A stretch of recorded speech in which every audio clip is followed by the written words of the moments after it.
I click this one here, and off we go. Thank you. I'm joined by Dr. Jerome Corsi. It's a great honor. Dr. Corsi, of course, is the New York Times best-selling author of Unfit for Command and The Obama Nation, among a long list of other very distinguished books. And Dr. Corsi recently had a brush with the deep state, in that he was called in to testify before the Mueller inquiry, where he did not buckle in the face of very intimidating circumstances and refused to tell them what they wanted to hear the way they wanted to hear it. And yet there you are, Dr. Corsi, unscathed and continuing on with your excellent work. So thanks for joining me. Well, thank you, Charles. Always good to be with you. And I mean, Mueller wanted to have me in prison today. And I told them to take a hike. I wasn't going to let them suborn perjury by pressuring me, that we'll indict you, you'll spend the rest of your life in prison, or just say that you lied to us and then admit what we want you to admit. I told him to take a hike. I'm not going to do that. I wasn't going to swear before a federal judge to a crime and before God to a crime I didn't commit. But the deep state is corrupt. Donald Trump is still fighting its corruption. I've even turned on Attorney General Barr, who I no longer believe is going to pursue indictments. I think he's just intending to cover things up and continuing to. And I've been pointing that out in my podcasts.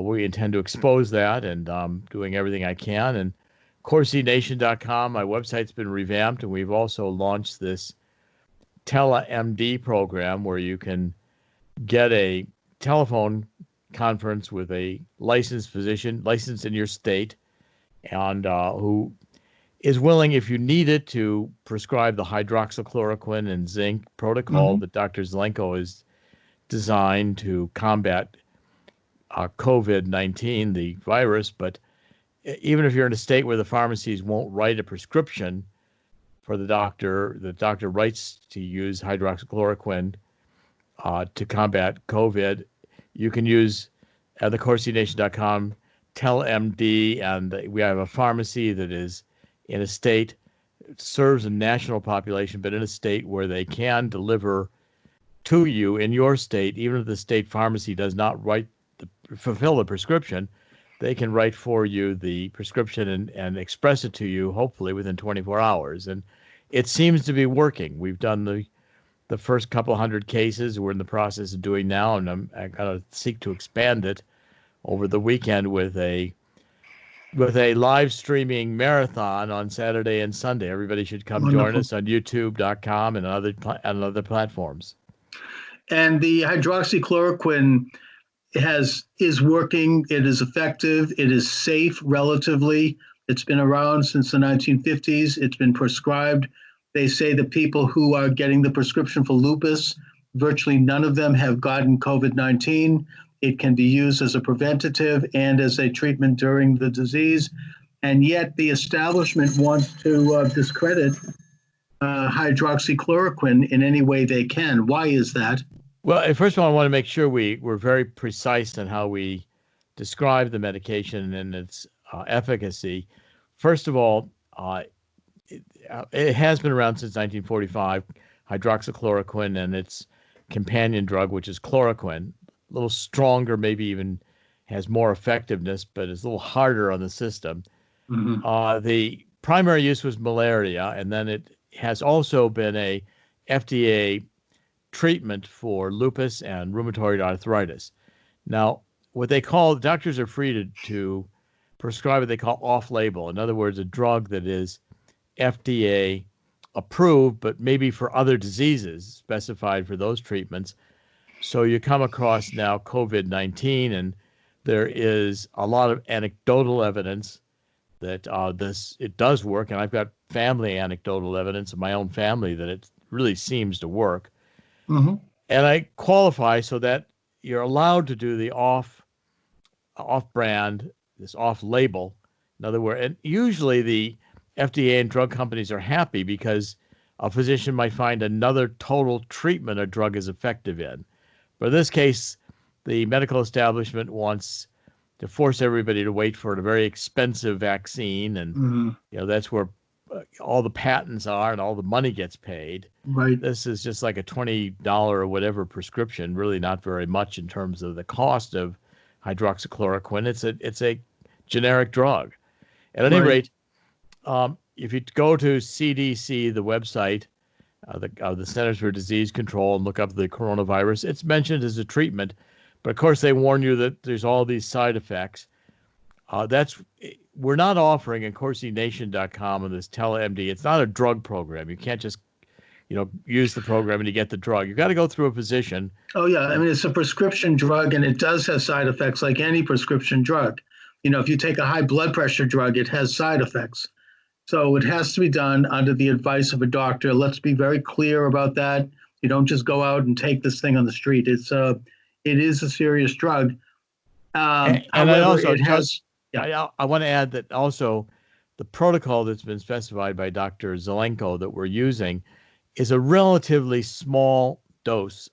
In other words, if you were in a country where you were concerned about malaria or one of these other diseases like lupus or rheumatoid arthritis, you might be on a continuous medication prescription for hydroxychloroquine that was continuing on. Here, the basic prescription, especially for prophylaxis or preventative, which it seems to work for as well, again, anecdotal evidence, but is like 2 pills a day, 400 milligrams for 5 days, plus the zinc and about the equivalent amount. And then you phase it out, continue taking 1 pill a week thereafter. So that's considered a pretty minimal dose, and side effects are minimal doses certainly reduce the possibility of side effects, and the side effects are very well understood by the medical profession and very well specified in the medical literature and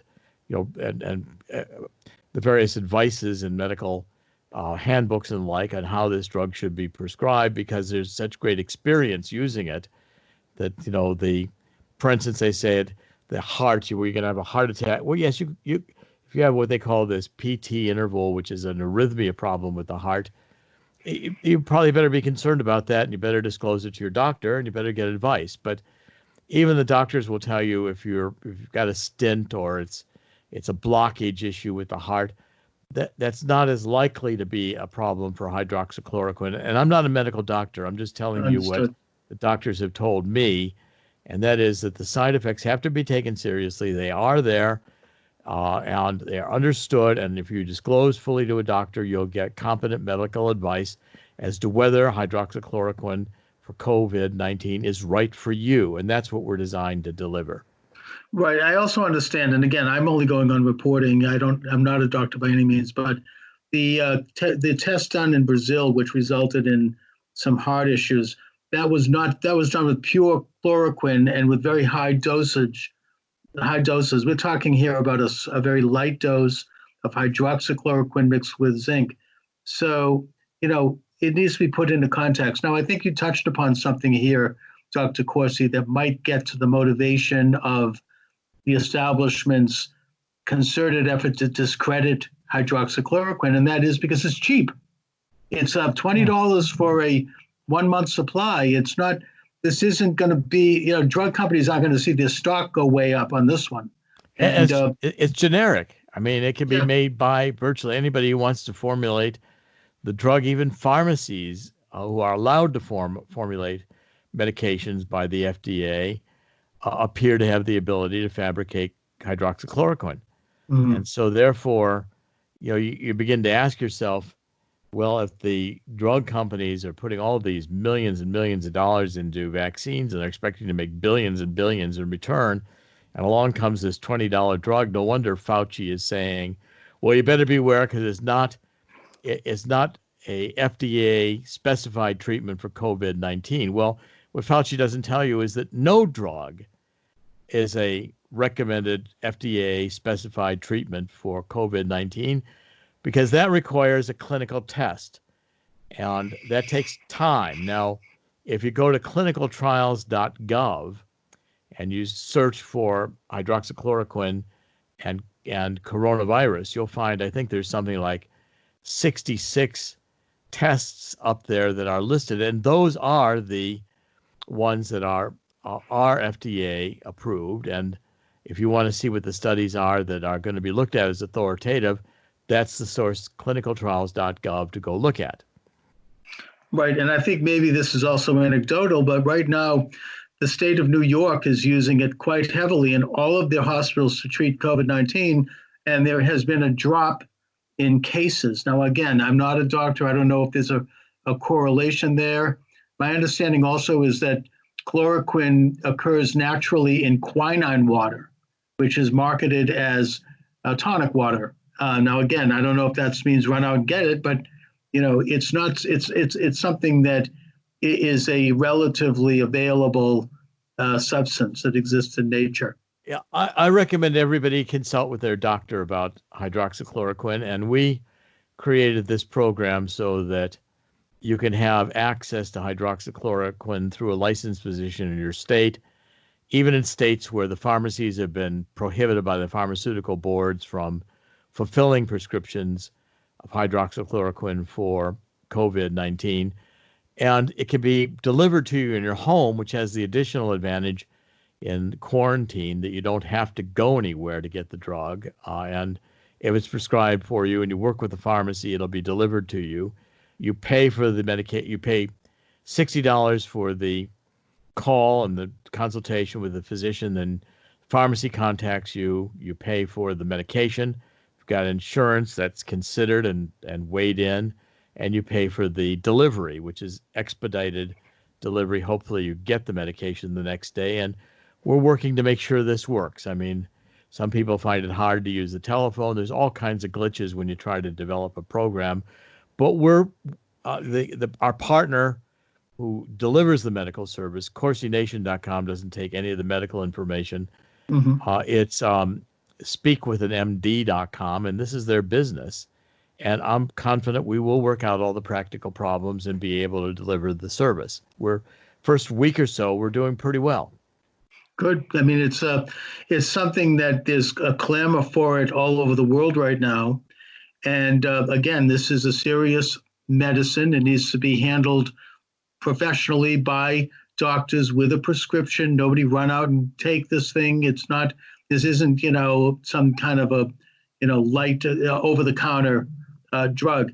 Now, and don't get it on the internet, because there's hydroxychloroquine that is formulated into, I guess, fish something or other, cleaning tanks or whatever. Yes. Get it from a doctor. Go to a medical Make doctor. sure that, because there's a lot of snake oil salesmen out there who are going to try to profit from the fear and the hysteria surrounding this virus. And don't let somebody charge you excessively for the medication.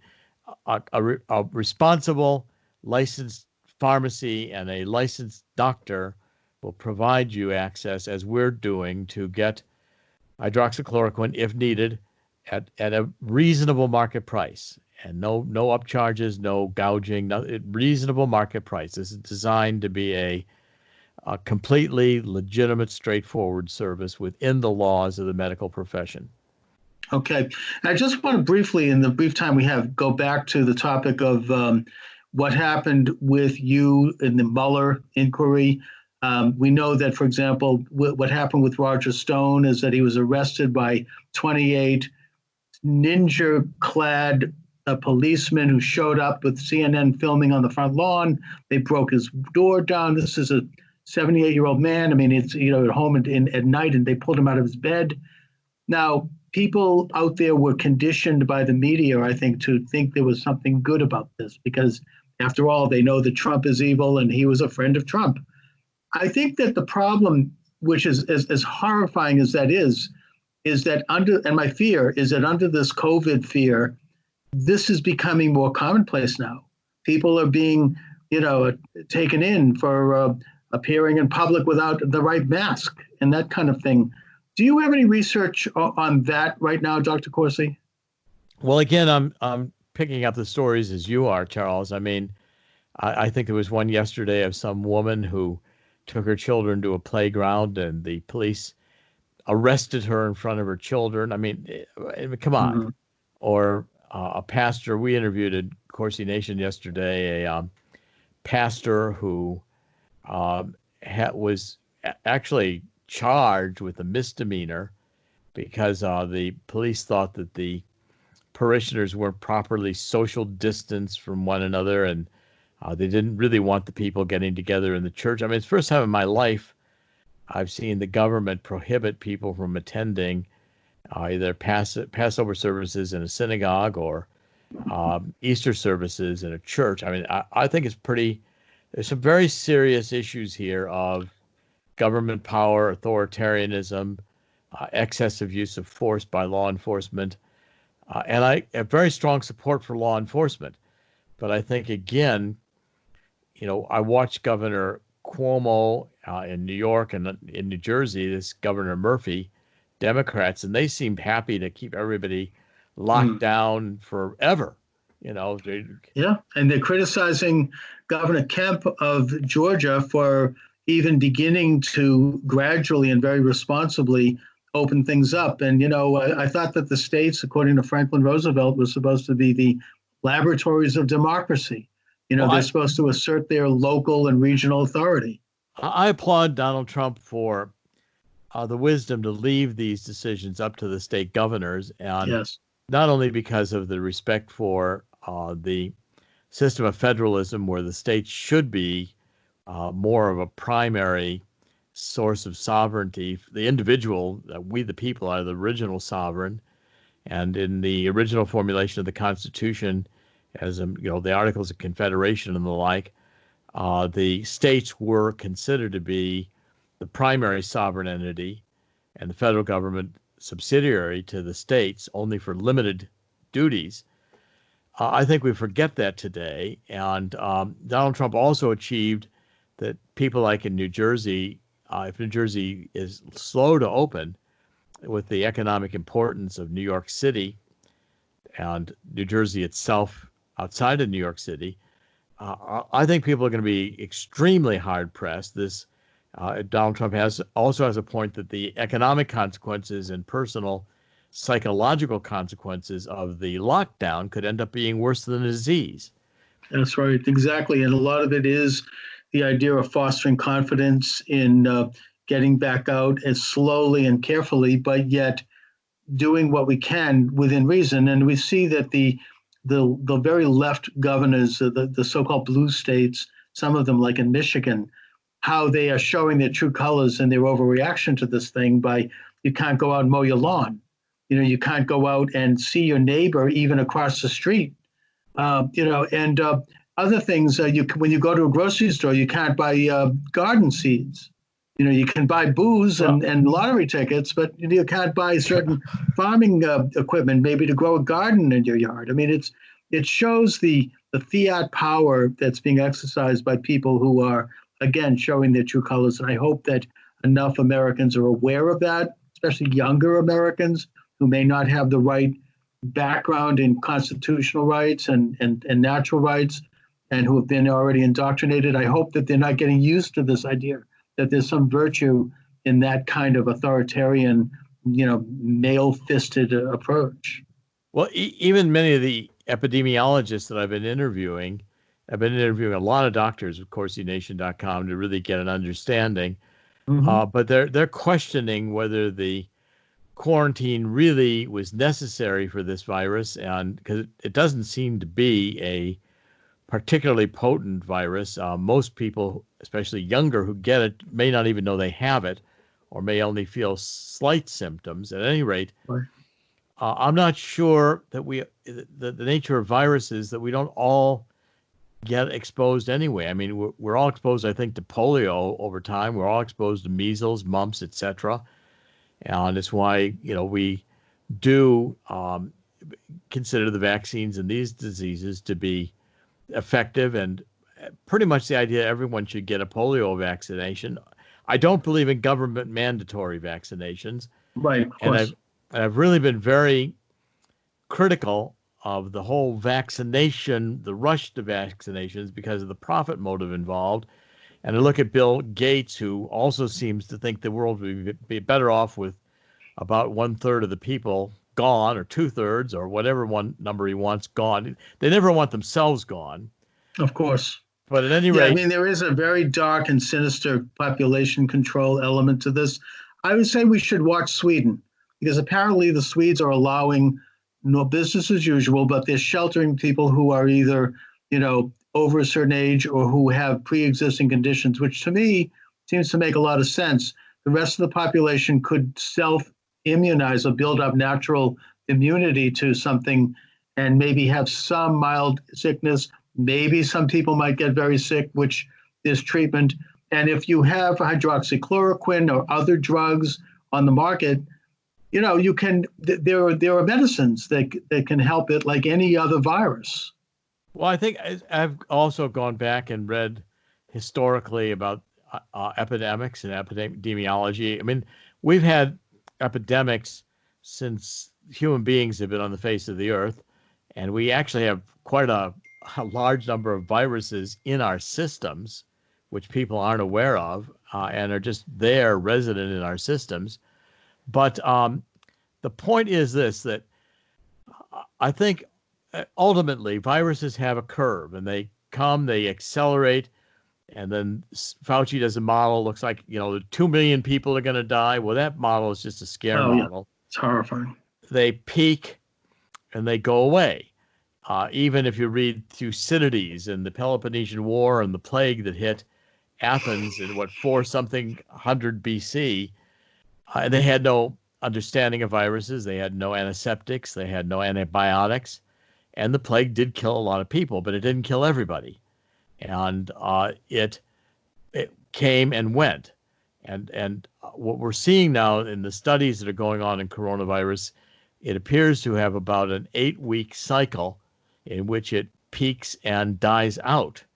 And the viruses do seem to diminish or die out. Now, 1918, there were maybe 3 peaks to the Spanish flu influenza. But even then, and that was a much more serious condition at the time because, again, no antiseptics, no understanding of any of the fundamental virology that today our scientists are trained in regularly. The point is that there's never been a epidemic that killed everybody, because the proof of that is we're still here. Right, of course. Right. I mean, I think that you've put it in an excellent perspective, Dr. Corsi. Again, let my listeners and viewers know how they can get information about you and about this new medical adventure you're on. Well, thank you, Charles. I mean, they can go to corsination.com. We have a newly designed website. And if you're at the top, it says, the index, the menu at the top, just click the tab that says TeleMD, TeleMD, capital M, capital D. That's the telephone doctor program. And if you read it, you'll see all the instructions as to how to get in touch with a physician by phone, how you can access the hydroxychloroquine if it's prescribed by express mail. It's explained there. You click the red tabs, and then you go to the Speak with an MD website. Now you're on the service that delivers the doctor service and the prescriptions, and they collect all the information. We're not HIPAA compliant, so we're not collecting any of the medical information. We're just marketing this service tailored to be sure that it's adapted to being able to deliver hydroxychloroquine and zinc as needed. Excellent. All right, Dr. Jerome Corsi, I want to thank you. It's an honor and a pleasure to talk with you as always. Always my pleasure, and I'll be happy to come back, Charles. Good luck, and God bless. Thank you. Same with you. Take care.